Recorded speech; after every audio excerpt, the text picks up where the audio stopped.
Baik, Shalom Bapak Ibu yang dikasihi Tuhan.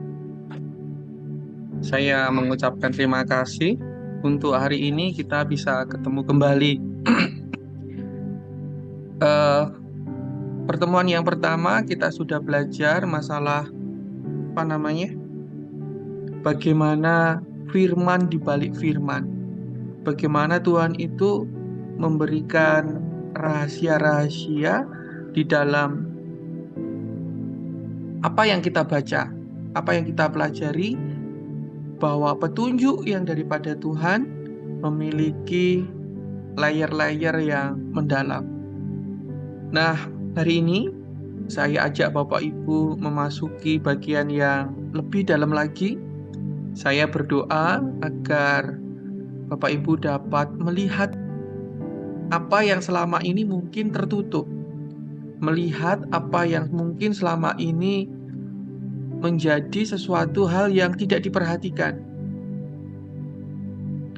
Saya angkat sebuah quote daripada dua orang yang sangat terkenal, bukan untuk memasukkan ide dari luar ke dalam, tetapi ini menjadikan sebuah wawasan bahwa ada pandangan-pandangan yang demikian yang ada di dalam luar. Thomas Jefferson memberikan sebuah pendapat bahwa untuk belajar kita harus mendengar. Jadi di ruang DTU ini, mari kita semua, setiap individu-individu memiliki semangat untuk sema. Sema. Apa itu sema? Sema itu mendengar. Di dalam 1 Samuel pasal 15, ketika Samuel mendapati bahwa Raja Saul ternyata tidak melakukan seperti apa yang Tuhan perintahkan dalam kehidupannya. 1 Samuel pasal yang ke-15 ayat 1 sampai dengan 3. Di situ Tuhan memerintahkan Saul untuk melawan, memusnahkan Raja Agag, orang Amalek itu. Dan ternyata Saul tidak melakukannya. Kemudian Samuel menegur Saul. Apakah Tuhan berkenan dengan persembahan? Apakah Tuhan berkenan dengan ibadah-ibadah dan sebagainya? Lebih daripada orang yang mendengar dan memperhatikan. Mari Bapak Ibu, kita di DTU ini kita memiliki bagian yang terbaik seperti Maria daripada Marta. Maria duduk di kaki Yesus, dia mendengar, mengambil bagian terbaik. Saul tidak salah memiliki pengertian bahwa barang rampasan ini kan, lembu-lembu yang gemuk-gemuk ini kan untuk ibadah di dalam gereja gitu ya, di dalam ibadah mereka mengambilnya untuk persembahan. Maksudnya baik. Marta maksudnya baik, tetapi mereka kehilangan esensi, yaitu mendengar, sema, mentaati, mendengar, memperhatikan apa yang Tuhan ingin sampaikan. Di balik segala sesuatu yang kita lakukan, kita baca, ternyata kalau kita benar-benar sema, kita akan mengerti maksud di balik maksud, lapisan di balik lapisan. Itulah sebabnya kenapa kita harus melatihnya. Ya, Aristoteles mengatakan bahwa 95% dari semua yang kita lakukan hasil dari kebiasaan. Di DTU ini Bapak Ibu kita menempa Bapak Ibu sekalian dalam mengatur kerangka berpikir. Di dalam tugas akhir teman-teman sekalian sudah memasuki masa penderitaan yang berat. Nangis-nangis, bahkan putus asa. Habis itu Marius menangis, habis putus asa kayak kapok lombok gitu loh. Mau lagi. Apa yang dikasih Tuhan. Kita di sini dibiasakan mendengar apa yang harus kita dengar. Kita membiasakan memperhatikan apa yang harus kita perhatikan. Mari kita biasakan Bapak Ibu untuk semak. Sehingga ketika Bapak Ibu melayani dimanapun Bapak Ibu berada, kerangka berpikir, kerangka bicara, strukturnya adalah struktur murid-murid Kristus yang mau mendengar rahasia kebenaran-kebenaran ilahi. Hari ini saya akan memberikan judul dalam Jewish Insight yang kedua dengan judul Anugerah Membangun Kepercayaan dan Ketaatan. Ayat yang menjadi pijakan kita adalah rahasia yang dapat kita perhatikan daripada statement Rabi Saul. Kalau Saul, Raja Saul, ini jangan dicampur adukan ya. Karena mahasiswa BBCO kemarin ada yang tanya, Pak Ferry kok ngomong Rabi Saul, apakah itu sama dengan Raja Saul? Emang Maria Magdalena sama dengan Maria Ibu Yesus? Emang nama itu bisa sama, tapi personalnya bisa berbeda dan itu bisa berubah zamannya juga. Rabi Saul itu adalah Rasul Paulus. Kenapa saya suka sekali mengangkat Rasul Paulus dalam nama aslinya? Maksudnya nama sebelum dia menjadi seorang rasul. Karena kita dapat mengerti bahwa Rasul Paulus memiliki fondasi yang kuat, memiliki sekolah yang sangat-sangat luar biasa dalam struktur kerabian. Itulah sebabnya ketika dia menulis ke jemaat Roma, di dalam Roma pasal 1 ayat yang kelima yang harus kita pahami di sini. Demikianlah suratnya ke jemaat Roma. Dengan perantaranya kami menerima kasih karunia. Nyanya ini adalah Kristus. Dan jabatan rasul. Jabatan rasul itu dalam bahasa Yunani adalah apostoles atau yang diutus. Dengan perantaranya kami menerima kasih karunia dan diutus. Diutus untuk apa? Untuk menuntun semua bangsa supaya mereka percaya dan taat kepada namanya Shem. Namanya itu Shem. Shem itu Beshem itu taat bukan kepada name, tapi Shem, sesuatu yang dihadirkan, sesuatu yang menjadi klaim. Ya, jadi ada teka-teki di sini secara rabbinik yang begitu mendalam. Satu hal yang saya ingin soroti adalah ketika Bapak Ibu harus lebih lagi berpikir, bukan cuma membaca teks ini secara tegak lurus, maksudnya ya memang tegak lurus seperti itu, tapi lihat ada tujuan supaya Bapak Ibu semuanya ini dipanggil. Bapak Ibu semua sekolah di DTU ini juga ada tujuannya. Tujuannya adalah apa? Melalui kasih karunia, Bapak Ibu menerima panggilan, jawatan, pelayanan, pengutusan sebagai gembalakah, sebagai pemimpin komselkah, sebagai apapun yang Tuhan izinkan Anda berada untuk memberi tuntunan supaya semua bangsa itu percaya dan taat.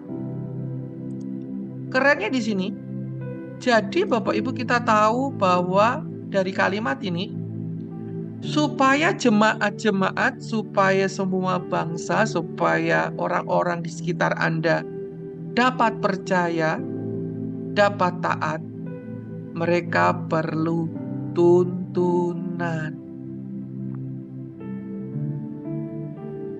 Ini ide daripada Rabi Saul, dan bagaimana ini bisa menjadi paradok. Kenapa Saul yang adalah raja, justru tidak memberikan tuntunan. Nah, ini dia. Sehingga ketika dia menghadapi Raja Ahab, orang Amalek itu, dia justru mendengarkan suara rakyat, di mana jemaat itu mengusulkan kepada Saul, mending jangan dimusnahin dong, itu kan kambing-kambing, lembu-lembu yang gemuk-gemuk, ya jangan dimusnahin, yang kurus-kurus aja. Iyalah, melakukan firman Tuhan ya, ya yang ini janganlah dimusnahin, kan bisa kan bermanfaat untuk gereja kan. Nah, sedangkan sebagai the leader, dia harus memberikan tuntunan. Saya tidak menjurus ke kasus Raja si Agag Amalek ini. Nanti saya sudah siapkan PPT, tapi nggak hari ini saya akan kupas. Tapi kita akan perbandingkan apa yang dilakukan oleh Rabi Saul, seorang yang memberi tuntunan. Dia diberikan Tuhan kasih karunia, diutus Tuhan untuk memberi tuntunan. Dan tuntunan itu apa? Supaya percaya dan taat.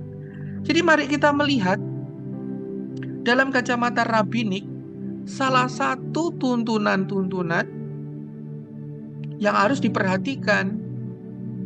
Kenapa itu ada tuntunan? Dan tuntunan itu untuk apa?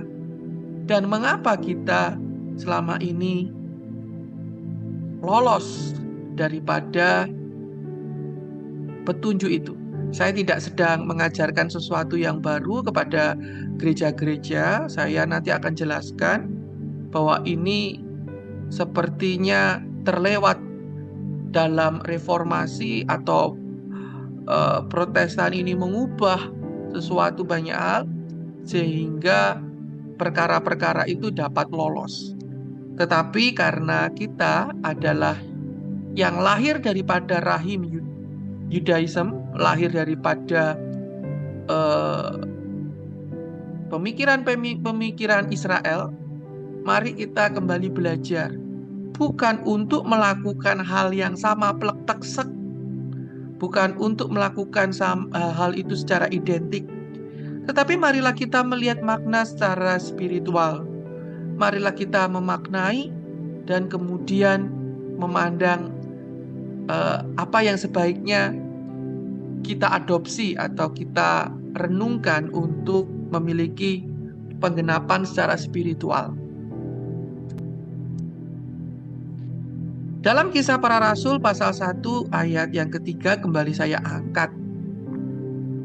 Tujuan kita memberikan tuntunan kepada bangsa-bangsa. Karena kita adalah orang-orang yang sudah diberikan kasih karunia oleh Tuhan dan telah diberikan kepada kita sebuah pengutusan untuk menjadikan semua bangsa murid. Nah, murid adalah orang yang sudah melihat bagaimana Yesus menampakkan diri, firman itu menampakkan dirinya melalui banyak penderitaan. Dia memberikan contoh-contoh di dalam penderitaan. Dan ketika penderitaannya itu selesai, penderitaan itu tidak untuk dilepas, tapi di dalam penderitaan itu ada bukti bahwa firman itu hidup di dalam kita. Nah, selanjutnya dari nats itu memberikan sebuah pemikiran rabbinik, mengangkat angka 40 sebagai suatu berita yang sebenarnya dimengerti oleh orang-orang Israel, bahwa maksud angka 4, ya, 4 kita telah belajar, angka 4 itu adalah pintu saat dimana transformasi terjadi, saat dimana kepenuhan binah, pemahaman yang mendalam. Dan 10 penuh itu adalah kepenuhan. Jadi 40 itu adalah saat dimana kita sudah full belajar, mengerti penuh, kita sudah sema secara maksimal. Saya harap Bapak Ibu di DTU bukan lulus secara karbit instan langsung jadi lulusan gampangan-gampangan begitu ya Bapak Ibu. Tetapi kita tidak juga mempersulit, tapi kami mohon dengan hormat. Bapak Ibu dapat mendengar, mengerti secara penuh. Ketika kita mempersiapkan diri di dalam belajar, kita perlu juga mempersiapkan diri, mempersiapkan hati, mempersiapkan telinga. Saya percaya Bapak Ibu, ketika kita belajar ini pun Bapak Ibu sudah mempersiapkan diri. Ada yang pasti mandi, ada yang makeover gitu ya, bikin alis lah, bikin apa lah ya supaya mempersiapkan diri. Tapi ternyata mempersiapkan diri tidak cuma mempersiapkan diri dalam penampakan yang demikian Bapak Ibu. Mempersiapkan diri adalah mempersiapkan hati, mempersiapkan roh, mempersiapkan pikiran, terbuka lentur. Nah, kalau persiapan itu tidak matang, salah dalam persiapan,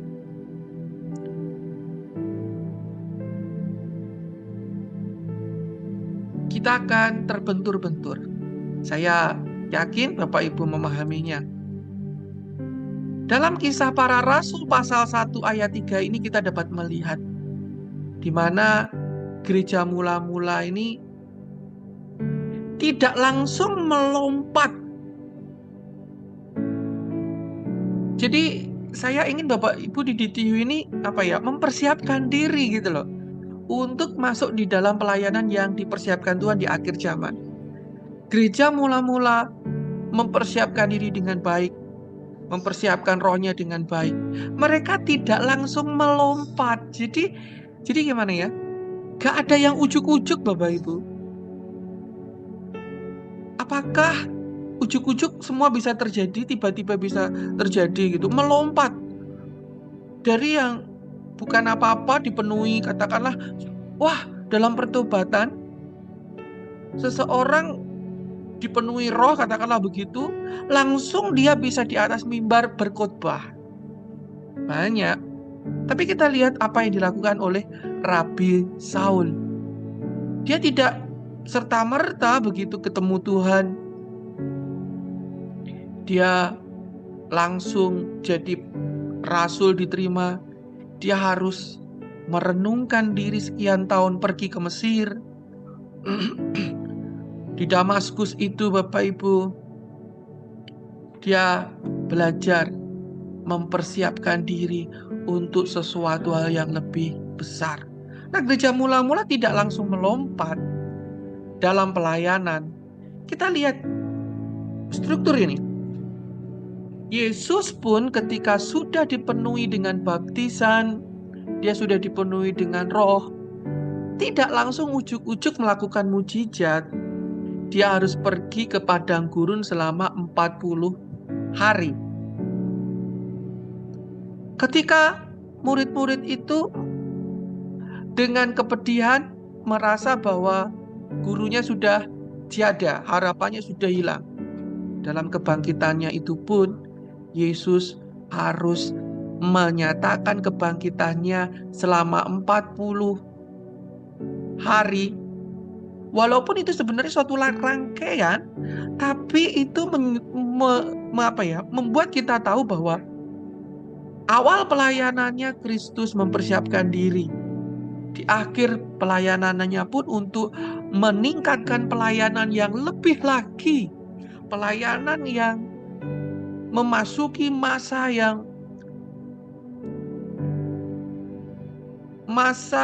di mana dia memerintah, bukan cuma memerintah mengajar secara kedaging, tapi mengajar secara roh, mengajar secara kerajaannya. Dia melakukan 40 hari mengajar, menampakkan diri kepada murid-murid. Nah, di dalam mengalami masa pembentukan ini, masa persiapan untuk melakukan pelayanan ini, disitulah top of the top-nya. Para rasul, para murid-murid yang telah melihat, yang telah membuktikan bahwa Yesus, firman, perkataan, bahasa ilahi itu hidup, divine image fulfill in his spirit. Jadi kita perlu mempersiapkan itu roh kita, pengertian kita, hidup kita, supaya kita dapat mendengar bahasa roh, ya, dalam tanda kutip loh ya, bukan glosalali maksud saya, tapi bahasa adalah kata-kata. Bapak Ibu sudah saya beri rangkuman, saya harap Bapak Ibu nggak terkejut saya bicara begitu, bahwa Allah itu selalu ingin berkomunikasi, menuntun umatnya. Dan di dalam komunikasi itulah kata-kata roh, bahasa roh, firman itu adalah bahasa roh. Harus Anda uraikan, harus Anda buktikan, harus Anda tunjukkan untuk menuntun bangsa-bangsa supaya mereka percaya dan supaya mereka taat. Dalam bentuk apa? Bagaimana menuntun bangsa-bangsa, bagaimana tuntunan itu tuh ada gitu loh. Dalam bentuk apa tuntunan itu? Gemeteran saya kalau memasuki dunia firman ini Bapak Ibu. Tuntunan itu di dalam masa ini benar-benar ditunjukkan dan digenapi dalam firman Tuhan. Kalau kita melihat Paskah ini adalah Sulos Regalim. Bapak Ibu sudah belajar daripada Bapak Muji, ketika di dalam perjanjian lama ada 6 hari raya yang diperintahkan Tuhan. Dan 3 hari raya itu termasuk Sulos Regalim. Yang pertama adalah Paskah, Sevaot, kemudian Sukot. Ya, saya tidak membahas Sukot, tapi di sini kita sedang berada. Nah, ternyata Paskah ini adalah lambang bagaimana bangsa Israel itu ditebus, dibebaskan. Kemudian Sevaot adalah lambang bagaimana bangsa Israel berjumpa Tuhan di Sinai dan menerima firman Tuhan di Sinai. Tetapi ada yang disebut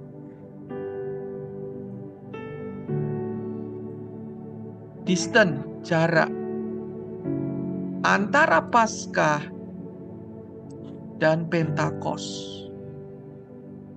Sevaot antara Paskah dan Sevaot.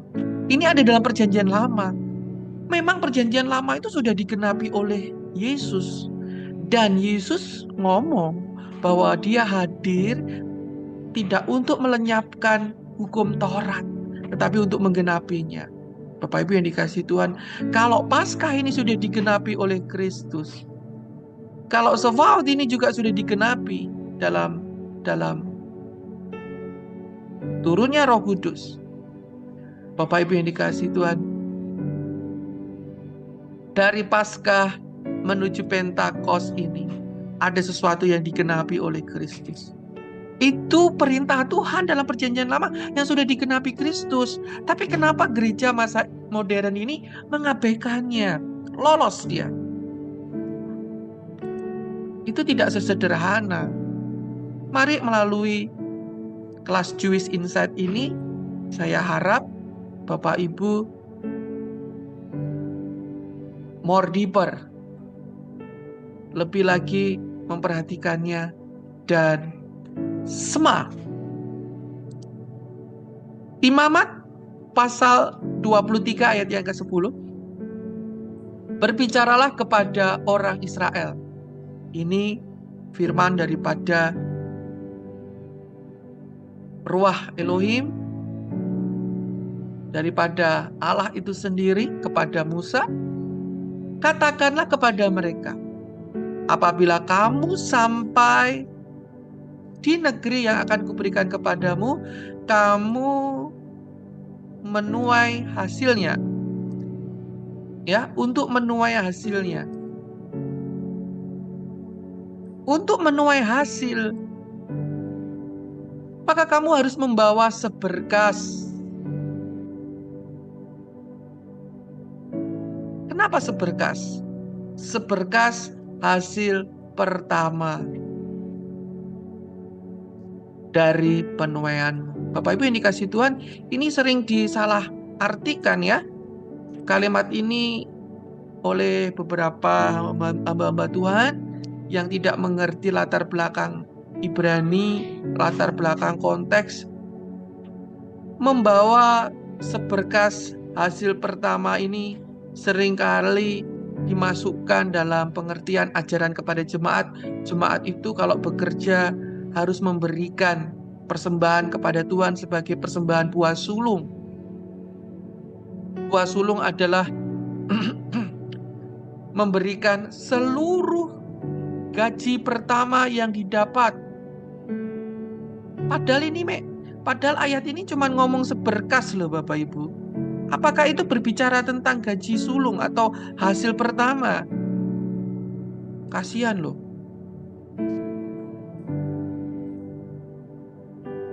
Bangsa Israel pada hari pertama dia panen. Kalau panen, mungkin dia mengambil pada hari pertama memanen gandum dengan dimensi luas panenan, mungkin katakanlah satu petak mungkin adalah 14 kali 14 gitu ya, 1 ru begitu ya, katakanlah ini perumpamaan. Ladang 1 ru 14 meter kali 14 meter, jikalau dipanen gandum, itu kan dia bisa berapa karung yang dia dapat. Tetapi yang diambil untuk persembahan hanya seberkas. Tetapi hamba-hamba Tuhan karismatik bilang, 1 kali gaji.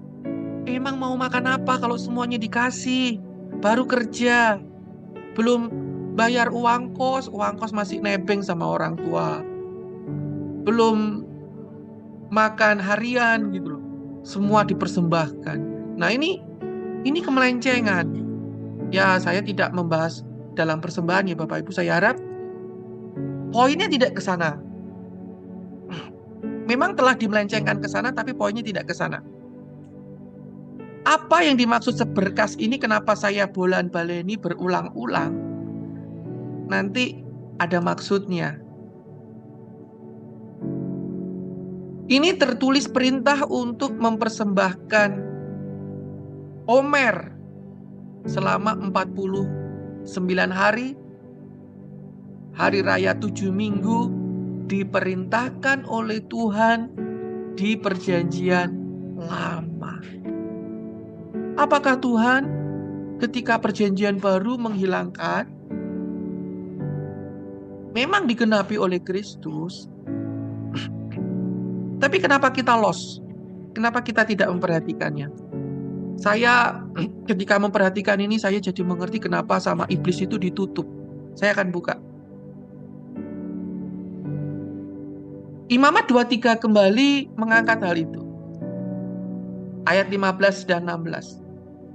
Kemudian kamu harus menghitung mulai dari hari sesudah Sabat. Nah, ini keren. Mulai dari hari sesudah Sabat. Kalau hari sesudah Sabat itu apa Bapak Ibu? Ada yang bisa menjawab saya? Paskah, kemudian ada Sabat, kemudian hari sesudah Sabat. Hari apa itu? Selasa. Apa Bu? Selasa kah? Selasa? Enggak, Sabat itu Sabtu Bu Oli. Hari sesudah Sabat adalah Minggu. Itu adalah hari kebangkitan Kristus. Saat Kristus bangkit, itu adalah saat menghitung omer yang pertama saat mempersembahkan buah sulung yang pertama. Yaitu waktu kamu membawa berkas persembahan unjukan harus ada genap 7 minggu. Murid-murid Kristus itu orang Ibrani semua. Murid-murid Yesus yang ke-12 murid itu, mereka tentu melaksanakan perintah ini. Kita sudah belajar Seder Paskah, di mana Kristus orang Yahudi juga melaksanakan bersama murid-murid. Tentu murid-murid juga melaksanakan menghitung omer. Apa yang terjadi di sini? Sampai pada hari sesudah Sabat yang ke-7, kamu harus hitung 50 hari. Nah ini, jadi sama-sama jatuhnya hari Minggu. Lalu kamu harus mempersembahkan korban sajian yang baru kepada Tuhan. Jadi ini perintah Tuhan loh. Dibaleni lagi, diulang lagi Bapak Ibu. Dalam Keluaran 34 ayat 22. Nah kalau perintah itu diulang, penting apa tidak? Itu penting. Jadi ada sesuatu yang penting yang ternyata kita tidak memperhatikannya. Kita hanya di kotak dalam Paskah. Habis itu turunnya Roh Kudus, kenaikan Yesus, dan Natal. Tetapi ada bagian-bagian yang ternyata penting. Diulangi lagi dalam Keluaran 34 ayat 22. Hari raya 7 minggu haruslah kau rayakan, yakni hasil pertama dari panen gandum. Juga hari raya pengumpulan pada pergantian tahun. Saya tidak ingin memberikan doktrin yang baru. Bukan saya meminta pemerintah Indonesia untuk nambahi satu hari raya lagi. Oh enggak. Jangan salah mengerti. Saya hanya ingin Bapak Ibu pointer bahwa ada sesuatu yang penting yang ternyata diulang-ulang Tuhan, tapi kita mungkin selama ini dalam belajar, dalam memperhatikannya lolos. Dan di ruang DTU ini, mari kita mendengarkan bagian itu. Firman di balik firman. Ulangan 16 ayat 9 sampai 10. Lagi loh itu diperintahkan. 7 minggu haruslah engkau menghitung, mulai menghitung 7 minggu itu. Apabila mulai ada ani-ani pertama pada gandum, kemudian haruslah engkau merayakan hari raya 7 minggu untuk Tuhan Allahmu, dengan membawa persembahan sukarela dari tanganmu, sesuai dengan berkat yang diberikan Tuhan Allahmu kepadamu. Persembahan apa Bapak Ibu? Sukarela. Bukan suka-sukanya hamba Tuhan, tapi sukarela. Nah ini, tapi itu maksudnya bukan itu ya, tapi sukarela dari tanganmu. What happened ini? Kok sukarela dari tangan? Jadi ada sesuatu yang terhubung dengan tangan yang harus Anda kerjakan, yang harus Anda persembahkan, dan itu milik Tuhan. Saya ulangi sekali lagi. Ada berulang-ulang sesuatu hal tentang omer ini, sesuatu hal yang berhubungan dengan tangan. Tangan itu apa? Tangan itu apa? Kita bicara simbol nih. Tangan ini apa? Yod. Ada sesuatu yang harus dikerjakan tangan, dan pekerjaan tangan itu dilakukan dengan sukarela, dan itu adalah sebuah tangan yod yang terulur, yang terangkat. Nah, ini sudah simbol di balik simbol.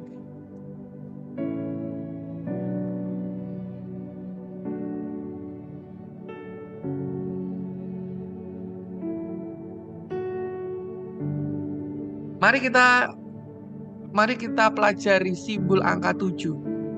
Karena angka 7 itu simbol sempurna, Bapak Ibu sudah tahu angka 7 itu simbol pengampunan, pengampunan yang sempurna, karya Allah yang sempurna.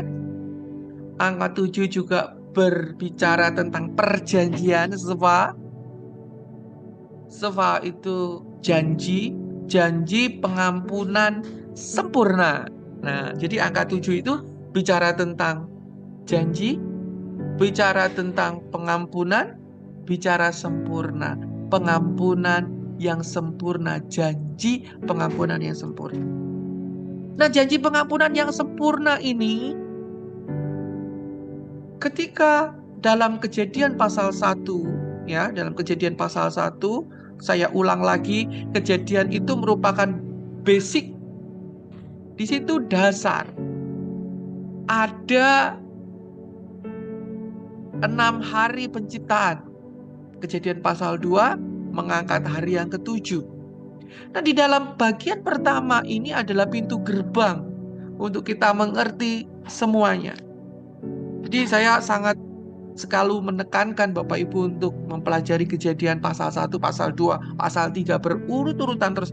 Karena itu tuh pondasi. Nah, di dalam pengertian rabbinik, pengertian orang Israel Semitik kuno, angka 7 ini juga terhubung dengan 7 sifat Allah. Jadi kalau orang bekerja, orang berkarya, orang melakukan pekerjaan tangan, ya, orang melakukan pekerjaan tangan, itu menunjukkan sifat. Jadi sifat orang itu juga akan mengalir melalui pekerjaan tangannya. Kalau pekerjaan tangannya itu kasar, tangannya ini akan bekerja dengan kasar juga. Mungkin di tengah-tengah kita ada psikolog, ya. Saya ada teman psikolog. Melalui tulisan tangan, pekerjaan tangan bisa diketahui sifatnya. Jadi menulis di dalam AVS putih aja itu bisa ketahuan. Cara penekanannya, cara bentuk hurufnya dia naik atau turun, caranya bikin A itu A tertutup atau A terbuka, doyongnya huruf itu doyong ke belakang, doyong ke depan, tegak lurus. Oh, semuanya itu ada analisa-analisanya Bapak Ibu. Pekerjaan tangan terhubung dengan sifat seseorang. Hari pertama pekerjaan tangan Elohim, Allah kita yang hidup, menciptakan langit dan bumi, yaitu menciptakan terang. Terang yang dihadirkan ke dalam dunia. Hari pertama Tuhan itu menciptakan terang. Terang itu terjadi karena Tuhan berfirman, Vayehi Or. Dia memanggil terang itu hadir di tengah kegelapan. Nah, apa sifat Tuhan di dalam kegelapan? Itu terang itu bercahaya. Kasih Tuhan adalah terang bagi kita semua. Kasih-Nya yang tanpa syarat. Dia tidak pandang bulu orang berdosa, tidak berdosa, semua rata dikasihi Tuhan dengan sinar matahari yang diberikan untuk semua orang. Bulan yang terus diberikan kepada petunjuk-petunjuk, dia tidak pandang bulu Bapak Ibu. Pengampunan Tuhan itu bukan cuma pengampunan bagi orang Kristen, tapi pengampunan untuk seluruh semesta. Bagi yang percaya akan dapat melaluinya. Jadi itu karya yang tidak terbatas. Kasih yang itu menghadirkan ke dalam gelap. Kasih sebagai terang. Jadi kasih Bapak Ibu kepada sesama, kepada sekitar Anda, anak, istri, kasih daripada Tuhan, itu adalah terang. Terang yang akan menuntun hidup kita. Yang kedua, pada saat Tuhan itu menciptakan langit dan bumi ini, pada hari yang kedua, Dia memisahkan air dari air dengan cara memberikan pukulan keras, yaitu cakrawala. Cakrawala adalah sesuatu yang seperti besi keras dipukul dengan hebat kepada air. Dan pukulan hebat itu memisahkan Dan itu adalah kekuatan Allah, kekuatan yang keras. Ketika Musa mengangkat tangan di atas laut Teberau itu dipukul Tuhan, ditiup dengan keras sehingga air yang susah terpisah satu dengan yang lain itu dapat terpisah. Air yang di bawah dan air yang di atas. Air yang di bawah dan air yang di atas terpisah. Itu adalah kekuatan. Jadi sifat Allah yang kedua adalah sifat kuat. Karena memang Allah itu adalah Allah yang kuat. Tidak ada yang melebihi kekuatannya. Nah, sifat yang ketiga daripada Allah adalah harmoni. Ketika dia menumbuhkan tumbuh-tumbuhan, dia membuat daratan. Daratan itu kering kalau nggak ada tumbuh-tumbuhannya. Padang gurun itu kering. Dia menumbuhkan keharmonisan di sana. Tumbuh-tumbuhan, ada kehidupan di sana. Ada buah di sana, ada siklus ekosistem di sana, ada keharmonisan di sana. Yang keempat adalah dia menciptakan benda-benda di langit, matahari, bulan, dan bintang. Nah, matahari, bulan, dan bintang menurut sains ini, matahari itu ternyata tidak diam, tetapi dia berputar orbitnya dalam tataran semesta. Demikian juga bumi. Bumi dengan setia mengorbit, berputar terhadap matahari. Bulan dengan setia mengitari bumi.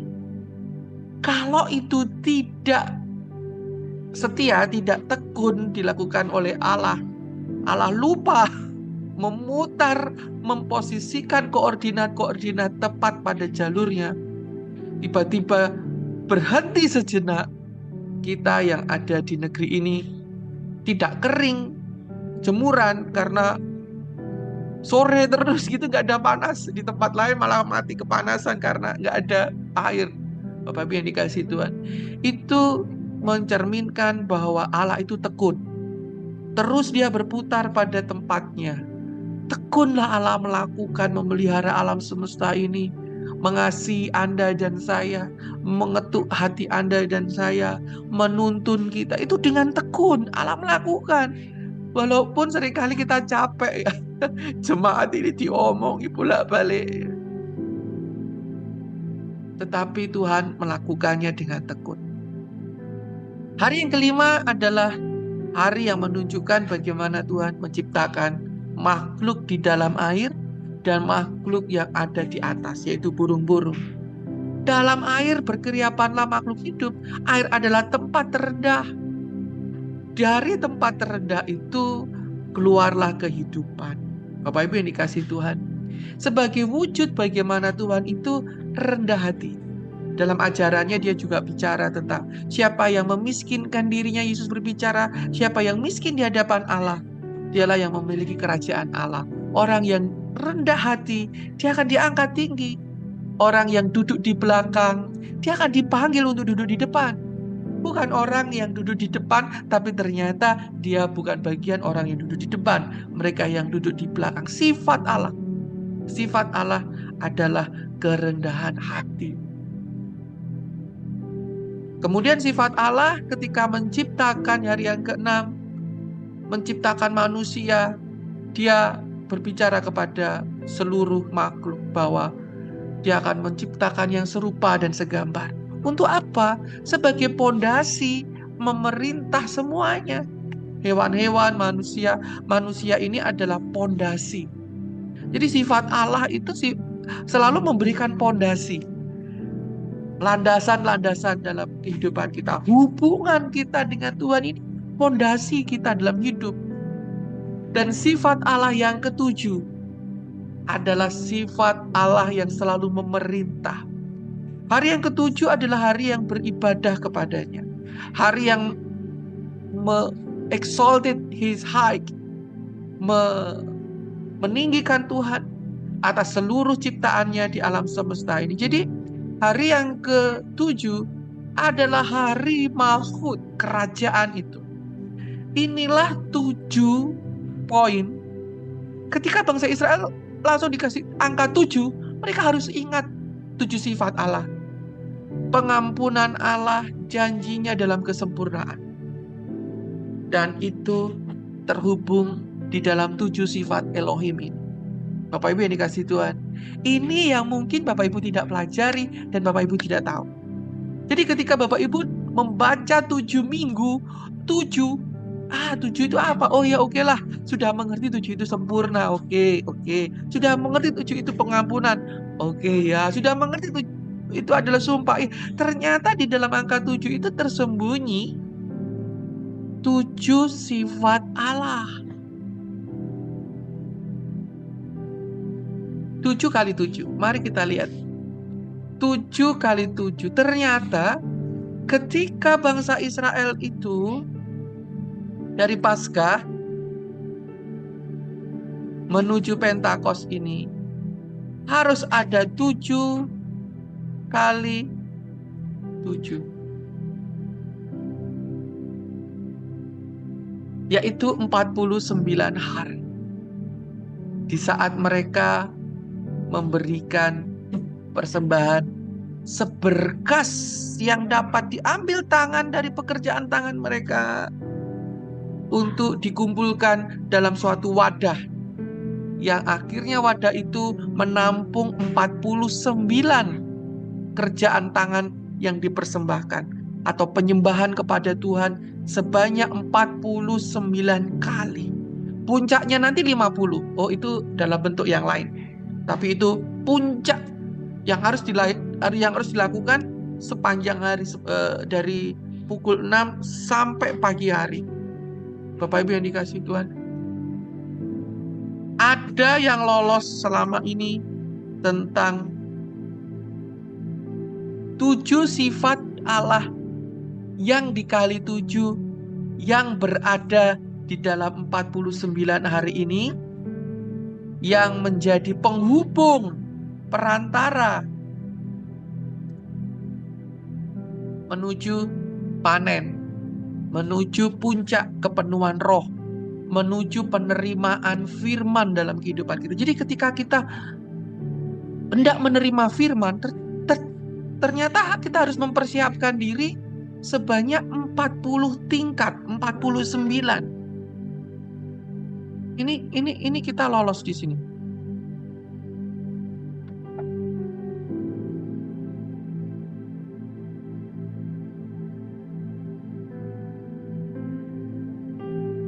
Empat 49. 7 dikali 7.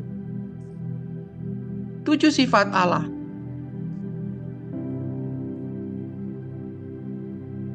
Jadi Bapak Ibu dalam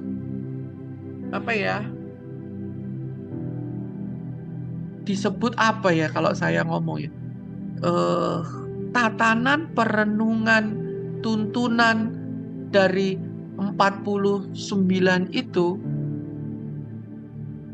terdiri dari 7 kali 7, yaitu 49. Karena apa 49 ini Bapak Ibu?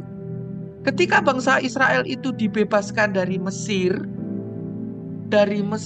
menuju Gunung Sinai, mereka membutuhkan 50 hari untuk sampai ke Gunung Sinai. Itu dia. Dari Mesir menuju perjumpaan dengan Allah di Gunung Sinai, jarak langkahnya adalah 49 hari. Itulah dasar dari perayaan Omer. Ada 49 langkah yang harus mereka ingat dalam proses penebusan Allah, dalam proses 7 minggu, 7 angka 7 penebusan kesempurnaan janji Tuhan. Hari yang pertama mereka akan merenungkan, yaitu kasih, keset itu kasih, anugerah gitu ya, dengan anugerah. Hari yang kedua mereka akan memadukan antara kasih itu dengan kekuatan yang daripada Tuhan. Kemudian hari yang ketiga, kasih itu akan dipadukan dengan keharmonisan dengan Tuhan. Kasih itu hari yang keempat akan dipadukan kasih itu dengan kesetiaan, kekontinuan. Kasih itu kemudian pada hari yang kelima akan dimaknai dengan kerendahan hati yang daripada Tuhan. Kasih yang daripada Tuhan itu dimaknai pada hari yang ke-6, bagaimana menjadi pondasi. Kemudian kasih itu menjadi kerajaan, dasar dari kerajaan yang daripada Tuhan. Itu. Jadi dari Paskah menuju Pentakosta, day by day, ada tematik perenungan yang dilakukan oleh murid-murid,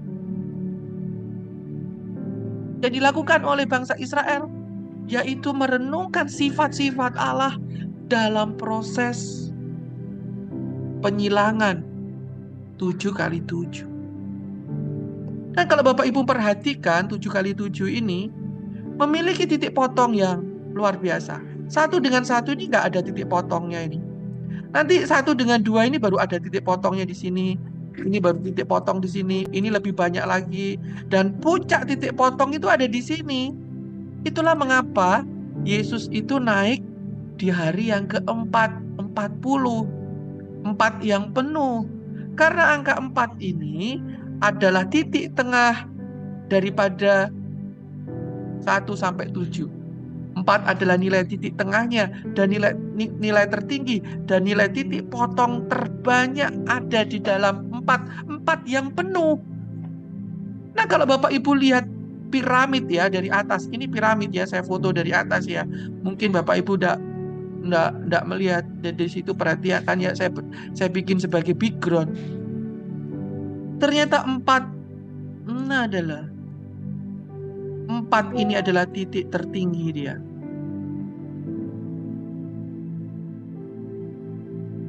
Ini hitungannya orang rabbinik, Bapak Ibu.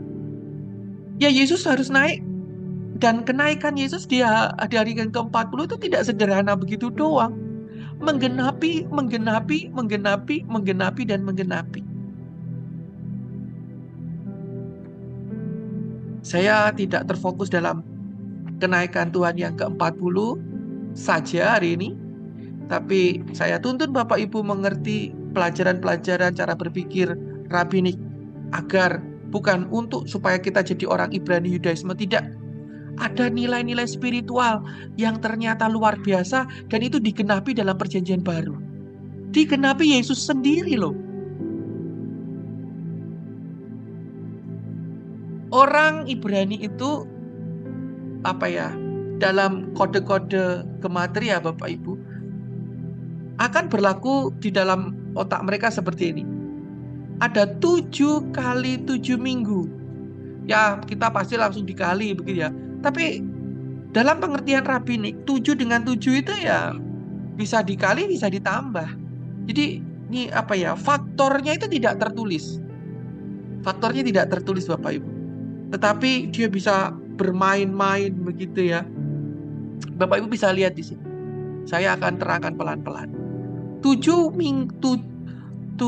kali 7 minggu. 7 minggu gitu ya. 1 minggu kan 7 hari. 7 minggu itu 49 hari. Jadi dari 7 ke 7 ini ada 49. Nah, 49 ini Bapak Ibu dipandang menjadi 49 langkah. Nah, 7 dan 7 ini juga menghasilkan 14. 7 ditambah 7 bisa 14. Nah, 14 itu adalah 4 dan 10 juga ya. Itu juga 4 ditambah 10. Nah, ini ada kata 4 yang ekstrim di sini, 3 kali di sini. Dan apa yang dilakukan oleh Matius? Ada 14 dikali 3 di dalam Matius pasal yang pertama. Dari keturunan Adam sampai dengan Abraham, Abraham sampai Daud, Daud sampai dengan Yesus. Bapak Ibu yang dikasih Tuhan. Wow, ini tuh gak sembarangan. Nah, kalau ini dikali ada 3 kali 3, 49 dikali 10 adalah 490. Ih, keren ya. Itu kode dibalik kode loh. Bicara dibalik bicara loh Bapak Ibu. Nah, ini ada kata 1 di sini yang tersisa. Kalau 4-nya semua Anda coret, 1, jadi 49 ditambah 1, dia masuknya ke sini, ke 50 dia. The top of the day. Nah, kalau sudah 50 ada di sini, satunya ke sini, 10-nya sudah Anda kalikan dengan 49, 10-nya ini bisa ditambah 50, dan 50 itu menghasilkan 60. Dan 5, ini kan 5 sama 50 itu kan 5 sama 10 ya. Kalau 5 sama 1, nolnya itu 5 sama 10 bisa dikali, tapi juga bisa juga 5 sama 10 ini, 5 sama 10 ini ya Bapak Ibu ya. Ini bisa dikali atau bisa ditambah. Nah, ini kalau ditambah, dia hasilnya adalah 15. Oke, ini Pak Erikson yang mengerti nih. Mungkin Bapak Ibu belum sampai di sini. Ya, dalam bahasa Ibrani saya juga belum sampai di sini. 60 dan 15 ini berbicara apa? Ini berbicara samek.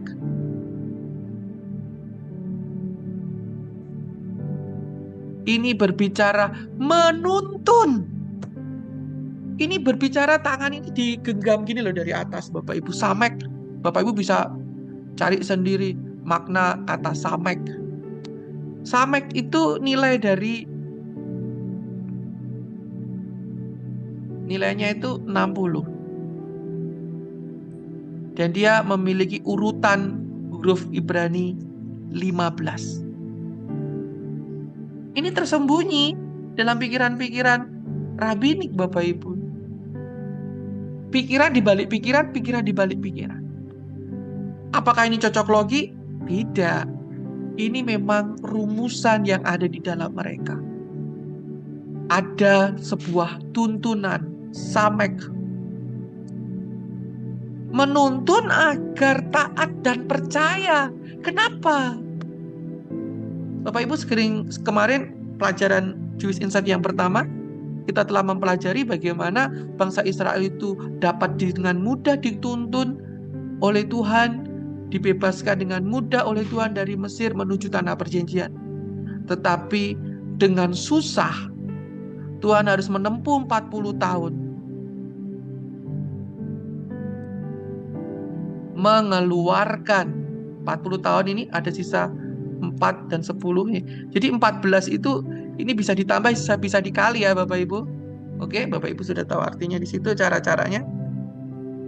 40 itu berbicara tentang kepenuhan, tapi 40 itu juga Bapak Ibu, bagaimana dengan susah Tuhan mengeluarkan pikiran-pikiran Mesir yang masih bercokol di hati bangsa Israel. Maria Magdalena yang sudah dilepaskan dari 7 roh jahat. Nah, 7 roh jahat pasti berbicara juga di otak-otak mereka seperti ini ya. Ada 7 roh jahat. Nah, kenapa ada 7 roh jahat di dalam otaknya Maria Magdalena? Dan itu pasti berhubungan dengan 49 ini ya. Nanti akan saya berikan ya. 7 roh jahat, kemarin kita sudah mempelajarinya, yang menguasai gereja sehingga gereja tidak dapat melihat kebangkitan Kristus. Malaikat pun juga tidak dilihat. Ada kebutaan di situ. Jadi pikiran, what happened? Di dalam kitab Zohar pasal yang kedua ayat yang ke-94b. Saya akan terjemahkan saja ya dalam bahasa Indonesia. Inilah perbudakan Israel di Mesir, di mana mereka tenggelam dalam kotoran dosa dan kenajisan. Dan sekiranya yang kudus, sang kudus, terpujilah dia Hashem, tidak segera datang dan menebus mereka, mereka tidak akan pernah ditebus untuk selamanya. Jadi Bapak Ibu yang dikasih Tuhan, bangsa Israel itu sudah tinggal di dalam Mesir, kuburan dunia ini. Mesir itu kan kuburan, tinggal di dalam kegelapan, sehingga mereka telah melakukan 49 kenajisan. Ini yang lolos. Jadi 49 kesucian, 49 hari dari Mesir menuju Pentakos adalah suatu langkah untuk menutup 49 kenajisan yang sudah dilakukan di Mesir. Jikalau mereka tidak ditebus melakukan dosa yang ke-50, dosa mereka sudah tidak bisa diampuni lagi, mereka sudah tidak bisa diselamatkan lagi. Itu ada dalam pemikiran rabbinik. Jadi dalam perintah Tuhan itu tidak ada yang ujuk-ujuk, Bapak Ibu. Memang di dalam kita baca tadi Imamat, Tuhan langsung memerintahkan, rayakan perayaan Omer yang ke-49 begitu ya. 49. Nah, ternyata Bapak Ibu, tujuan 49 langkah Omer, langkah mengulurkan tangan ke surga, langkah meminta pertolongan daripada Tuhan ke surga, langkah mengambil gandum, gandum itu firman benih, benih yang diambil dengan tangan, mengangkat tinggi ke surga, adalah 7 langkah keluar daripada 7 roh jahat, adalah 49 kenajisan yang ada di Mesir ini. Memang Alkitab itu gayanya begitu Bapak Ibu. Dia tidak 100% mengutarakan sebab akibatnya. Jadi harus ada pelengkap lain. Dan pelengkapnya itu ada dalam Midras, Talmud. Dan kita memiliki kanon. Jadi kanon itu real, batasan. Nah, itu fungsinya. Jadi, mari kita lihat di dalam Midras, Tekune Zohar, Tikun 21. 50 gerbang pengertian. 50 itu artinya di sini ya, 50 dari Paskah menuju Pentakos, ini 50. 50 gerbang, ini adalah pintu gerbang kesucian. Dibuat dan Israel berada dalam 49 gerbang kenajisan. Karena mereka tenggelam dalam 2 naluri kecenderungan baik dan jahat. Dan sekiranya mereka tidak keluar dari Mesir, kalau tidak bisa keluar dari Mesir ini, mereka tidak akan pernah keluar selama-lamanya. Jadi orang Kristen yang tetap tinggal di dalam hatinya itu tetap ini dikuasai, walaupun sudah ditebus, ternyata walaupun sudah terima Kristus, ya, tapi ternyata masih tetap hidup dalam kenajisan, 49 kenajisan. Jadi ternyata Israel itu ketika tinggal di Mesir, mereka tinggal dalam kehidupan 49 kenajisan. Jadi kita ngerti ya sekarang ya, bahwa ternyata hidup di dalam Mesir adalah hidup dalam 49 kenajisan. Bukan hidup di dalam negeri Mesir doang. Ada 49 kenajisan yang mereka pahami, yang telah dilakukan oleh nenek moyang mereka. Sekali lagi dalam Midras Rabbah, ini ada di Talmud, ada di dalam Midras Shemot Rabbah 42a, yaitu firman Tuhan kepada Musa, ya. Ini sudah saya terjemahkan dalam bahasa Indonesia. Dan Tuhan berkata kepada Musa,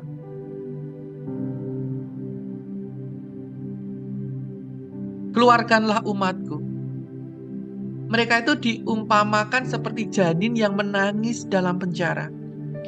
Suatu ketika raja keluar dan pergi ke sana untuk mendengarkan apa yang mereka ceritkan. Raja berkata kepada janin itu, berikan tanganmu kepadaku dan berikan sedikit kakimu untuk menariknya keluar. Jadi Bapak Ibu, Israel itu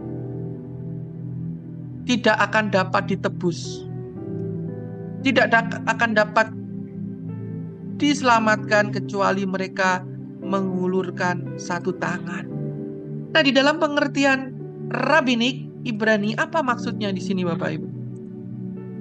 Maksudnya adalah ternyata Mesir, di dalam Mesir itu melakukan kenajisan itu tenggelam di dalam situ. Orang yang tenggelam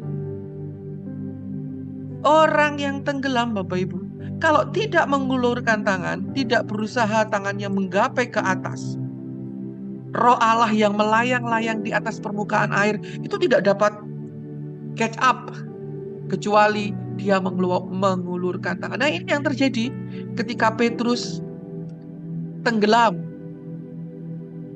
Maka dia mengulurkan tangan dan Tuhan mengulurkan tangan. Ya, kalau Petrus tidak mengulurkan tangan, jadi mengulurkan tangan ini memberi seberkas ini Bapak Ibu. Artinya apa?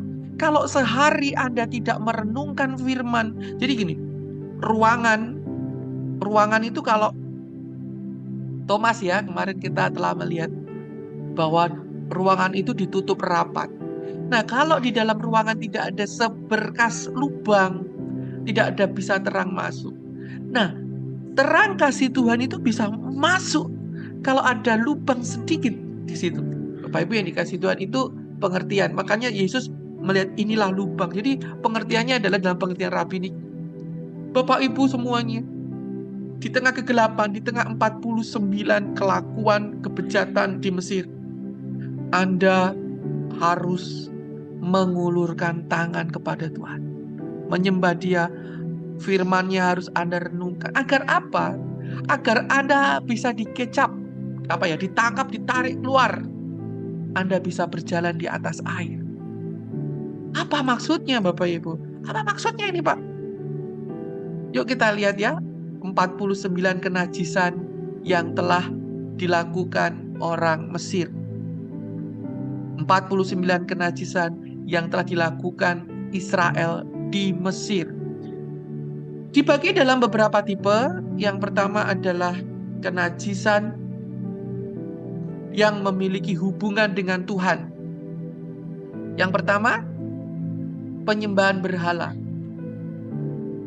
Najis karena memasukkan Allah lain, menyembah Allah lain, menolak terhadap keesaan Allah, memutuskan hubungan dengan Ruach HaKodes. Ruach HaKodes ini dorongan spiritual untuk mendekat kepada Tuhan. Menghujat nama Allah, mengabaikan perintah Allah, membenci Taurat, mencemari nama Allah di hadapan bangsa lain, mempraktekkan sihir dan okkultisme, berpaling kepada ilah lain dalam hati, menolak untuk bertobat. Kemudian kenajisan dalam hubungan dengan diri sendiri. Jadi bukan dengan Allah saja kenajisan yang dilakukan, tapi dengan hubungan dengan diri sendiri, yaitu kesombongan, keserakahan, nafsu tak terkendali, keputusasaan, kemalasan spiritual. Ternyata kemalasan berdoa, kemalasan baca firman, kemalasan belajar di DTU merupakan 49 gerbang kenajisan. Ketidakmurnian seksual, kecanduan makanan. Nah, ini kecanduan makan minum, perutnya dimajukan. Marah tanpa kendali, iri hati, ketakutan irasional, takut yang gak masuk akal gitu ya. Ketakutan inilah, ketakutan itulah. Itu termasuk gerbang kenajisan di dalam kehidupan masing-masing. Kebencian tanpa alasan, juengkel gitu ya, ini bisa loh dialami manusia. Ketidakpedulian terhadap kebenaran, penipuan diri sendiri, menipu dengan diri sendiri bisa. Keras hati, kegelapan akal, akalnya udah wis gelap, yang dipikiri gelap melulu. Kemudian ada kenajisan dalam hubungan dengan sesama, penipuan terhadap sesama, ketidakadilan dalam penghakiman, penindasan terhadap yang lemah, ketidakpedulian terhadap penderitaan, pencurian, kebohongan, sumpah palsu, fitnah, menghasut pertengkaran, membuat perpecahan di komunitas. Nah, ini bikin perpecahan di komunitas itu merupakan juga 49 kenajisan. Kemudian kenajisan dalam hubungan dengan sesama. Itu tadi ya, saya lanjutkan pengabaian tamu. Kalau ada tamu nggak dijamu, ternyata itu merupakan kenajisan. Maaf ya, saya kalau pergi saya nggak ingin merepotkan, jadi saya nggak mau menajiskan Bapak Ibu. Tidak menghormati orang tua, mengabaikan pengasuhan anak. Lah ini, saya aja pengen anak saya bertambah, tapi saya juga kadang miris lihat orang yang anaknya banyak tapi tidak dipelihara dengan baik. Mengabaikan pengasuhan anak, ketidaksetiaan dalam pernikahan, eksploitasi orang lain untuk keuntungan pribadi lain. Hati-hati, ini juga 49 kenajisan. Mengeksploitasi, jadi misalkan kayak saya ini ya, lagi bangun rumah butuh keramik, begitu tegel minta sumbangan. Mengeksploitasi kepada misalkan mahasiswa saya, ayo mahasiswa kita kumpul uang ya untuk rumah saya 1 meter persegi, iuran lah berapa, 200.000 atau berapa lah ya untuk bangun rumah. Malah eksploitasi orang lain untuk keuntungan pribadi, Bapak Ibu. Ini adalah 49 gerbang kenajisan. Kenajisan dalam aspek sosial religius, mengabaikan keadilan sosial, menyalahgunakan kekuasaan, penolakan terhadap kewajiban memperbaiki dunia. Nah ini, kalau Bapak Ibu buang sampah sembarangan, ini ya dalam mata kuliahnya Pak Daud, penolakan terhadap kewajiban memperbaiki dunia. Ini kentut sembarangan membuat polusi. Mohon maaf ini bergurau. Pencemaran lingkungan, kekerasan terhadap hewan, pengabaian kebenaran universal, menghancurkan kehormatan orang lain, mengabaikan komunitas keagamaan, penolakan kasih sayang dan belas kasih. Ini ya 49 kenajisan ini dilawan, ditutup, dibenahi dalam 49 kesucian. Jadi dari Paskah menuju Pentakosta, dari penebusan menerima keselamatan itu, sampai Anda benar-benar dipenuhi rohmu oleh Roh Kudus, ada 49 step. Enggak cuma 10 hari menunggu Pentakosta. Oh enggak. Kenapa? Kenapa begitu? Kenapa begitu? Nih, saya berikan ilustrasi. Omer adalah sebuah, secara harafiah itu berkas gandum. Sak genggam, seberkas. Nah, seberkas gandum itu, seberkas panen gandum itu kalau dikumpulkan itu antara 2 sampai 3 liter ya satuannya ya. Atau ya, kenapa ini tidak pasti? Kenapa ukurannya itu tidak jelas?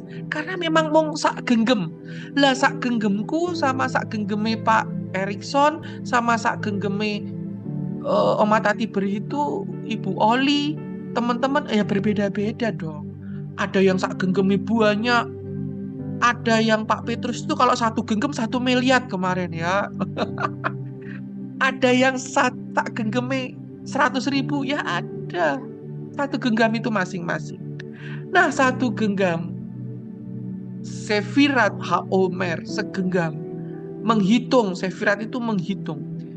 Dari kata safar, ya kata dasar itu safar, itu menghitung, juga bisa berbicara sapir, yaitu permata. Dengan Anda menghitung hari, dari hari pertama sampai hari yang ke-50, diharapkan Anda seperti mengasah batu permata hatimu yang sudah ditebus, yang nilainya dari yang bobrok menjadi nilai tinggi. Hatimu itu diasah, berkilau di situ, menjadi intan. Lalu lesaper, dalam mengasah itu lesaper itu bercerita, menarasikan. Jadi firman Tuhan yang adalah benih firman Tuhan, biji ini loh Bapak Ibu, Anda giling. Jadi Anda tangkap, digiling Bapak Ibu, dihaluskan dalam jiwamu, dinarasikan. Jadi saya kalau minta sama anak saya baca firman anakku, setelah dia baca saya tanya, saya ajari dia menggiling firman. Apa sih yang kamu dapat? Apa yang kiranya kamu dapat? Tolong diuraikan. Saya kasih masukan demi masukan. Jadi saya latih dia untuk dapat menggiling, menceritakan kembali agar hati kita diasah oleh firman, menjadi cermelang di situ. Untuk sheper, yaitu memperindah, memperbaiki. Nah, Safir menghitung Omer itu bukan berarti cuma menghitung 1, 2, 3, 4 sampai 49, Bapak Ibu. Ya, Di situ setiap hari engkau sedang mengasah hidupmu, engkau sedang memperbaiki hidupmu, engkau sedang menarasikan narasi-narasi firman, menafsirkan firman di balik firman. Menghitung Omer bukan tentang menghitung waktu, melainkan memperhalus jiwa, mempertajam roh, menulis kisah pertobatan pribadimu, dan memperindah diri Anda layak di hadapan Tuhan. Mengumpulkan Omer selama 49 hari, artinya secara rabbinik, bukan cuman hanya menghitung waktu. Itu seperti mendaki gunung dari Mesir menuju puncak Sinai. Mendaki Anda di sana, itu adalah Sherei Kiddushin, atau Anda sedang memasuki gerbang kesucian. Jadi makna mengumpulkan Omer bukan cuma mengumpulkan, inilah bahasa Ibrani, inilah pengertian Ibrani, bisa oh ternyata artinya bisa macam-macam di situ. Jadi ketika Anda menghitung hari, Anda sedang mempertajam jiwamu dengan firman dalam tuntunan 7 sifat Elohim, 7 karakter Elohim, dan dalam format. Jadi kalau menghitung tidak asal menghitung, ada tangga-tangga hitungnya, ada step-stepnya, Bapak Ibu yang dikasihi Tuhan. Menghitung Omer, saudara sedang menggiling, mengayak, memurnikan jiwamu itu, saudaraku yang dikasihi Tuhan, kedaginganmu. Saudara sedang mendaki, mentransformasi, metamorfora dari perjalanan batin. Dari ketergantungan hidupmu di budak, jadi budak, ketergantungan dengan 49 kenajisan, menuju kerohanian yang merdeka.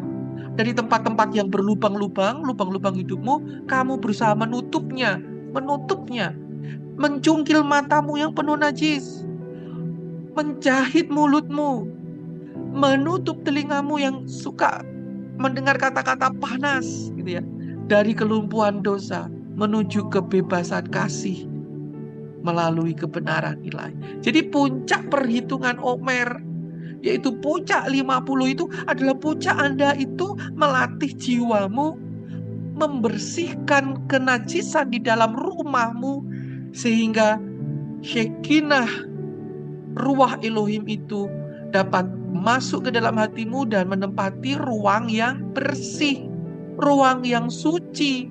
Itu adalah ruang maha suci yang kau harus bersihkan. Jadi bukan terus kepenuhan roh, wis terima Yesus sebagai Tuhan, Yesus ura-uraan, ugal-ugalan begitu. Terus habis itu nunggu kalau disetrum kesambet Roh Kudus gitu, si milikiti gitu.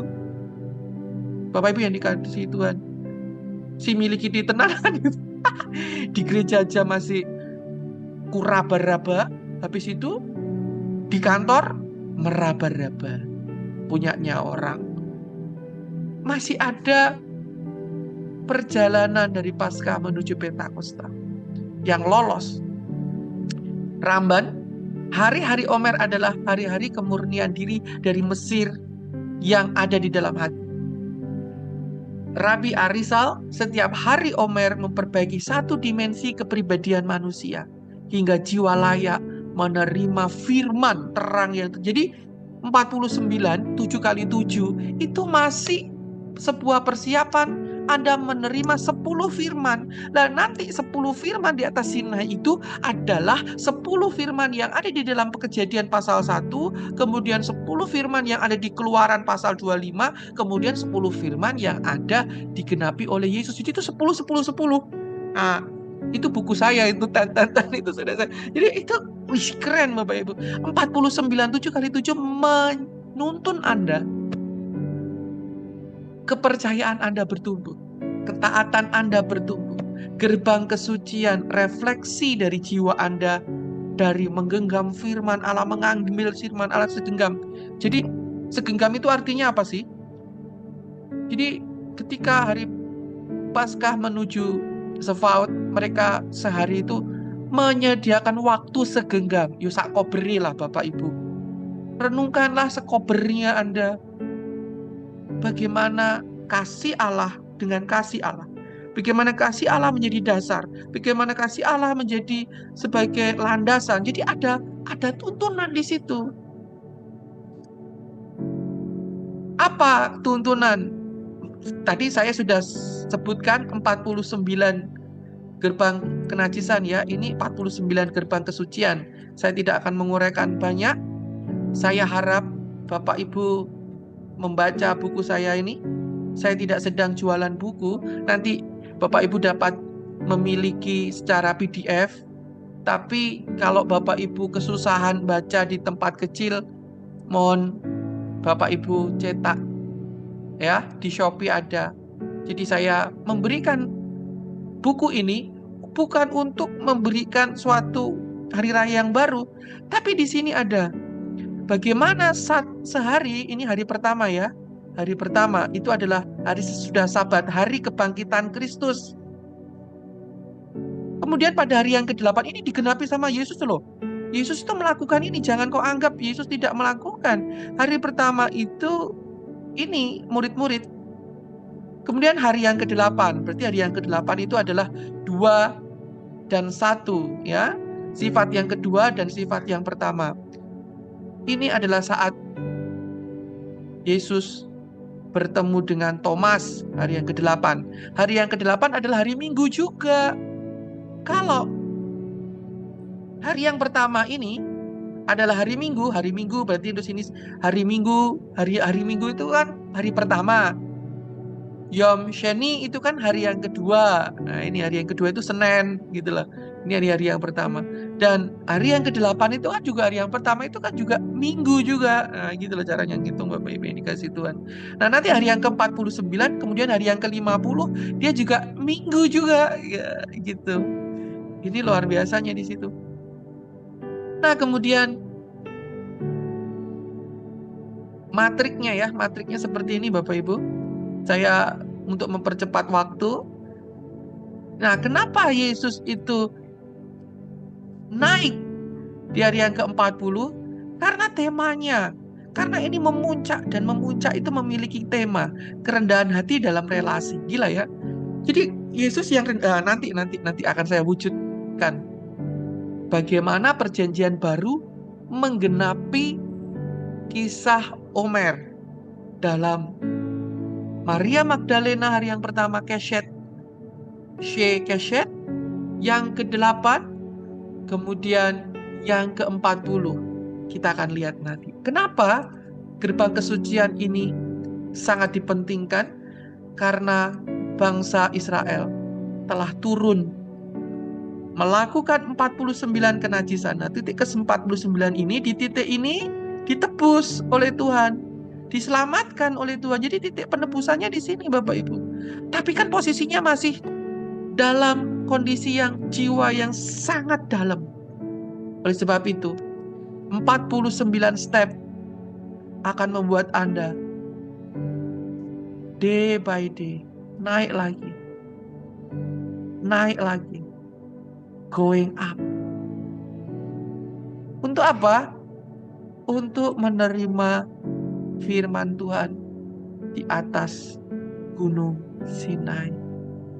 Di atas Gunung Sinai kalau menerima firman Tuhan, menerima janji Tuhan, ngapain? Yang dimaksud oleh orang-orang rabbinik, pernikahan yang suci dengan Hashem. Menjadi umat Tuhan itu dinikahkan. Jadi sebelum pernikahan Anda harus disucikan. Makanya Bapak Ibu, itulah sebabnya Maria Magdalena tidak boleh, ketika berada di dalam titik ini, Maria Magdalena sebagai gereja Maria itu tidak langsung diangkat Tuhan, tapi memerlukan proses pengudusan.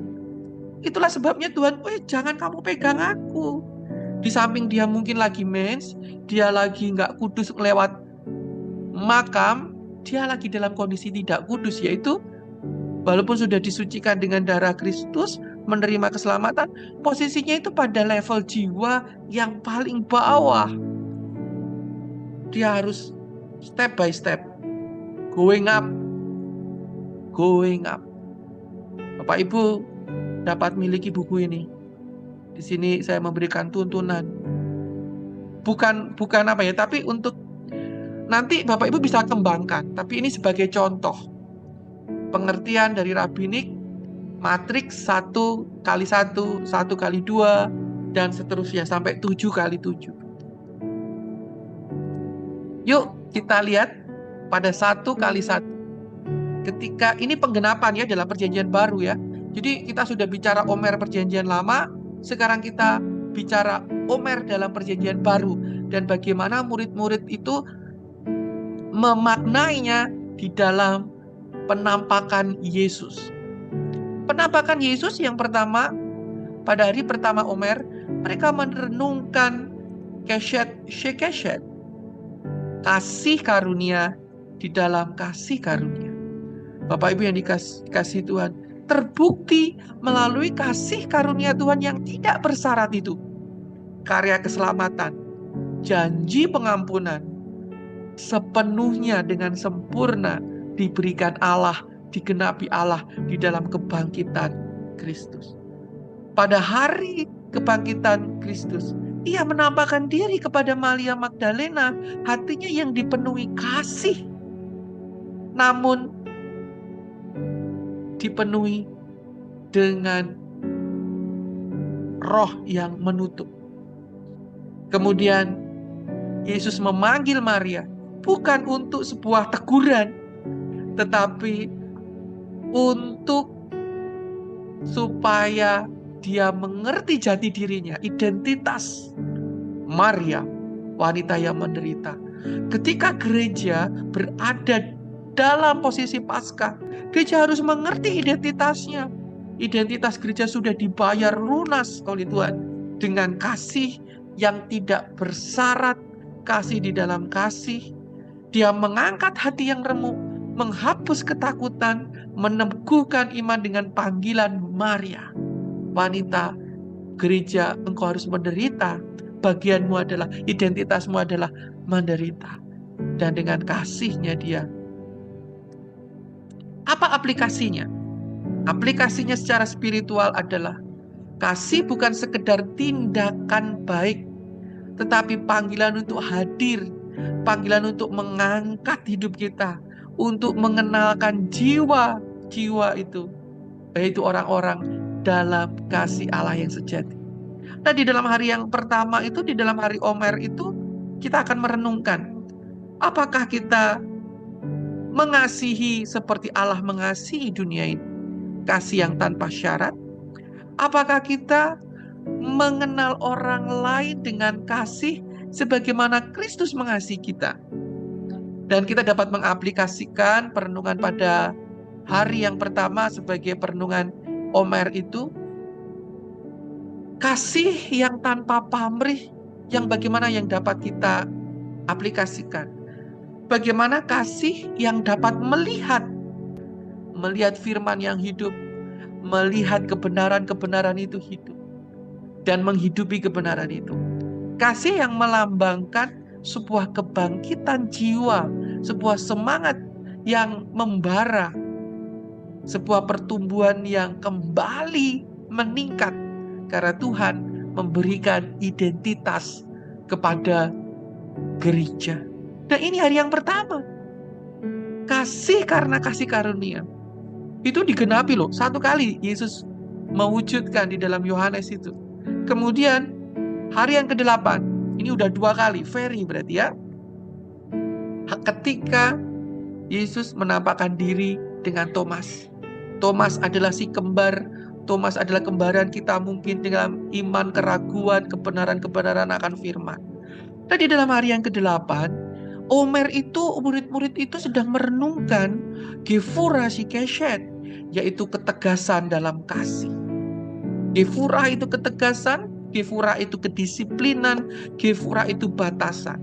Nah, kasih tidak hanya memanjakan, kasih itu membentuk. Wah, mungkin kalau dekat dengan saya, mungkin kata kalau begitu, gampanglah nanti tesisnya, disertasinya gitu. Justru karena saya mengasihi Bapak Ibu harus dikoreksi, Bapak Ibu harus diperlengkapi gitu ya. Jadi kasih itu membentuk, sama seperti kita mengasihi anak kita. Kita mengasihi anak kita dengan cara memberikan koreksi, berani menetapkan batas-batas demi kasih. Kasih sejati tidak membiarkan iman rapuh, tidak membiarkan iman retak, tetapi justru mentegaskan, justru menyembuhkan. Oleh sebab itu, ketika Yesus menampakkan diri kepada Thomas, Yesus datang bukan untuk menghukum keraguan Thomas, tapi dia membiarkan, menantang Thomas untuk menaruh jarinya. Artinya apa? Memiliki wahyu itu, memiliki pencerahan itu. Nah, Yesus menunjukkan kasih dalam teguran. Batasan itu bukan dengan kemarahan, melainkan kasih yang membangun iman. Hari yang ke-8 kita dapat menarik makna spiritual. Apakah kita berani mengasihi gereja dengan kebenaran? Enggak, Pak, ini seharusnya tidak dilakukan. Kita berani menegur, kita berani bukan untuk kita menonjolkan diri, tidak. Tetapi untuk mengasihi, untuk membentuk, bukan untuk meninabobokan, ya, bukan diberi sumbangan terus supaya tidak ujung-ujungnya akhirnya tidak mengandalkan Tuhan, justru mengandalkan kekayaan manusia. Nah, hari yang ke-8 ini kita akan merenungkan kasih yang berbicara dengan tegas. Kasih yang dapat menuntun dari ketidakpercayaan menuju percaya. Kasih yang mengoreksi bukan untuk menghancurkan, melainkan untuk membangkitkan. Ketika Thomas dikasih lihat seperti itu, dia tidak jadi memegang. Dia menjamah tanpa menjamah. Dan dia berseru, "Ya Tuhanku, ya Allahku." Percaya penuh. 2 kali ya. Berarti ini ya, gefurah, digenapi. Kemudian hari yang ke-40, ketika Yesus harus naik. Dan dia menyatakan diri kepada murid-muridnya ketika dia naik ke atas surga. Di dalam hari yang ke-40 itu adalah hari hot, kerendahan di dalam sebuah fondasi. Relasi Yesod ini sebuah hubungan fondasi atau hubungan, ya. Hot ini adalah kemuliaan, kerendahan hati. Di dalam kerendahan hati kita mendapatkan kemuliaan. Apakah kerendahan hati ini menjadi sebuah hubungan? Yesus naik ke surga bukan untuk memerintah, tetapi untuk menjadi pendamai. Dia memberikan segala kemuliaan itu kepada Allah Bapa. Saat dia naik ke surga, dia tidak membanggakan diri, tapi dia sedang melakukan sesuatu untuk menyerahkan seluruh kemuliaan kepada Bapa, untuk memberikan tempat kepada kita, untuk mengangkat kita. Ia naik dalam kerendahan hatinya. Di dalam kerendahan dia justru naik. Kerendahan hati memberikan koneksi antara manusia dengan Allah. Yesus pada hari yang ke-40, dia menjadi koneksi antara kita dengan Allah dan memberikan kepada kita kasih karunia agar kita diberikan Roh Kudus pada hari yang ke-50. Kemuliaan yang tidak menarik perhatian pada diri sendiri, tetapi membuka jalan agar manusia itu terhubung akan Allah. Makna spiritual pada hari yang ke-40, ketika kita mengerti 40 itu bina, 40 itu penuh kebijaksanaan, penuh pengertian. Nah, di dalam penuh pengertian kita atas firman, apakah kita dapat menjadi penghubung? Ketika Musa mengerti firman di balik firman, dia menjadi penghubung antara Allah dan bangsa Israel, antara bangsa Israel dan Allah. Disinilah letak rahasia, Bapak Ibu. Di mana 40 tahun, kemudian 40 tahun di umur 40 tahun yang Ferry, ya, jadi 40 di Mesir, dia lari ke Midian, kemudian 40 puncaknya Dia ada di median, dia menemukan sebuah firman di balik firman, membangun dasar yang kasih, kerendahan hati, untuk memberikan segala kemuliaan kepada Tuhan. Menjadi jembatan, bukan menjadi batu sandungan. Jadi apakah hidup kekristenan kita? Karena kita pandai, karena kita belajar di DTU, atau jadi sombong, menjadi batu sandungan? Kita belajar di DTU ini Bapak Ibu, kita harus menjadi koneksi antara Tuhan dan jemaat. Seperti Yesus yang dalam kenaikannya ke surga justru menjadi pembangun hubungan antara kita dan surga. Kenaikan Kristus adalah undangan, bukan untuk kehilangan Dia, tetapi untuk membangun fondasi baru bersama dengan Roh Kudus. 3 kali diangkat dalam perjanjian baru, 3 kali. Berarti ini penting. Kenapa gereja hari-hari ini tidak take attention terhadap hal ini? Jadi di dalam Roma pasal 1 ayat yang ke-5, saya kembali mengangkat. Bapak Ibu miliki ya buku ini ya. Nanti dalam PDF atau bisa Anda dapatkan di Shopee. Dengan perantaranya kami menerima kasih karunia dan jabatan rasul untuk menuntun. Nah ini tuntunan. Tuntunan. Mereka tahu cara menuntunnya. Dalam 7 sifat Allah itu. Untuk apa? Percaya dan taat. Puncaknya tuntunan itu di mana? 10 firman itu. Nanti 10 dikali 10 dikali 10 lagi. Bapak Ibu belum sampai ke sana ini. Pusing. Nah, saya membagikan ini agar kita semua kepenuhan dengan hikmat Tuhan. Semua bahasa roh, semua bahasa firman, kepenuhan firman, dan akhirnya kita dapat mengerti bahasa firman yang intinya. Kepada mereka, kepada murid-murid, Anda dan saya menjadi murid, firman akan menunjukkan dirinya di dalam penderitaan sampai penderitaan itu selesai. Dan dengan banyak tanda, firman akan membuktikan bahwa firman itu hidup. Nah, Bapak Ibu yang dikasihi Tuhan, dari kalangan reform ya, fokus pada penggenapan Kristus dan sola scriptura. Ya, saya tidak sedang membawa kebiasaan ke apa ya, sesuatu hal yang baru.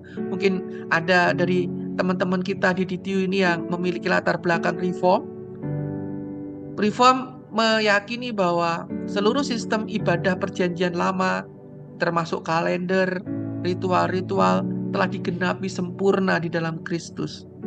Oleh karena itu, orang yang memiliki latar belakang reform tidak melihat suatu kebutuhan yang mendesak untuk menghidupi kembali struktur Omer Sefirot ini. Tidak perlulah, karena itu sudah digenapi di dalam Kristus. Mungkin pemikirannya seperti itu.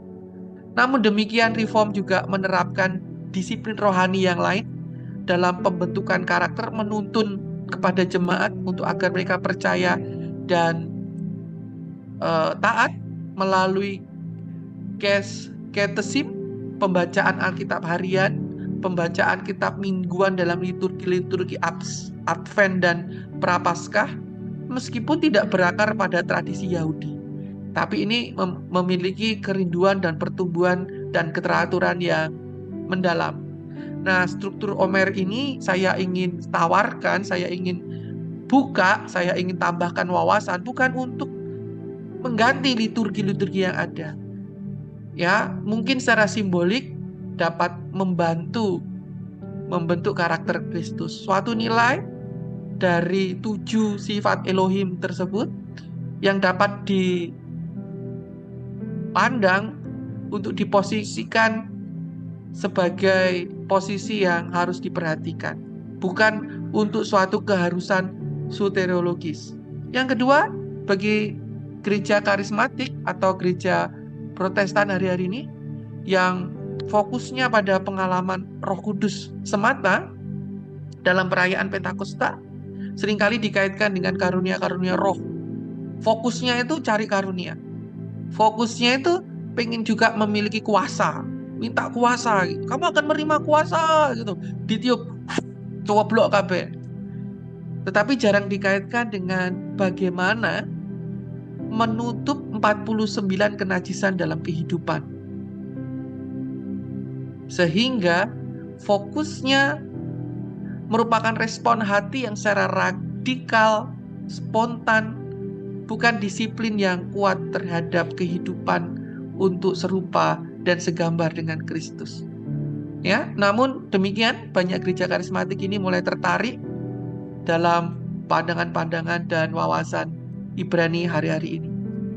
Melalui perayaan Paskah, Sukot, Sefaut, serta keterbukaan tentang simbol-simbol profetik. Jadi hari ini saya memberikan masukan kepada teman-teman gereja-gereja karismatik agar pengertian Omer ini dapat menjadi pelengkap untuk membentuk karakter, untuk menyempurnakan secara spiritual, untuk menyatukan bagaimana kita mencari hadirat roh, mencari hadirat Ruach HaKodes. Bukan untuk membatasi pengalaman Anda, melarang Anda untuk berbahasa roh, tetapi bahasa roh yang sesungguhnya, suara Allah yang dapat didengar oleh 70 bangsa di atas Sinai itu, yang harus kita sampaikan sebagai kedalaman landasan dalam Sefirat Sefaot ini, Bapak Ibu. Kemudian untuk teman-teman yang mungkin ada dalam 1 dan 2 orang di tengah-tengah kita juga dari Katolik, Bapak Ibu. Kalau di Katolik, mereka juga memiliki loh sebenarnya. Jadi sebenarnya Sefirat Omer ini awal dilakukan oleh orang-orang Kristen yang awal, Bapak Ibu. Orang-orang Ortodok itu melakukannya dalam puasa 40 hari, masa Paskah ini juga ada ya, Levent, Esther Tide. Jadi mereka juga melakukannya. Tapi ketika itu bergeser ke Protestan itu jadi terdegradasi dengan banyak pemikiran-pemikiran. Gereja Katolik menekankan transformasi batin secara bertahap melalui Ordo Temporum, yaitu kalender waktu kudus yang membentuk kesadaran spiritual. Kemudian Lectio Divina, retreat batin dengan pengakuan dosa dalam bagian dari proses pemurnian jiwa yang paralel dengan konsep tikum Hanefes atau Sefirat HaOmer. Namun kalender Yahudi seperti Omer tidak diadopsi secara langsung, jadi memiliki bentuk yang sekarang berkembang. Jadi dari kalangan Katolik karismatik juga mereka sering devosi pribadi gitu ya. Nah, sekarang saya ingin menampilkan kembali informasi awal, dan ini merupakan perintah Tuhan secara ekstrim atau sering disampaikan dalam Perjanjian Lama, dan Yesus dalam Perjanjian Baru melakukan dalam 40 hari bahkan sampai hari yang ke-50 dalam dunia roh itu, Bapak Ibu yang dikasihi Tuhan. Demikianlah kita di dalam DTU. Kiranya jiwa Bapak Ibu, roh Bapak Ibu dituntun. Mungkin bukan hari ini, tapi mungkin tahun depan dalam perayaan Sefirat HaOmer. Tapi belum terlambat. Bapak Ibu dapat memiliki dalam kasih karunia, dalam anugerah yang membangun kepercayaan dan ketaatan. Bapak Ibu dapat men-scan apa yang ada di layar. Bapak Ibu dapat mengambil dalam bentuk PDF. Dan jikalau Bapak Ibu memerlukan dalam bentuk cetak, Bapak Ibu dapat membelinya di Shopee. Demikian kiranya jiwa kita yang sudah terbiasa hidup di dalam dunia ini dapat step by step melangkah menuju perjumpaan dengan Tuhan di Sinai. Tuhan Yesus memberkati. Shalom.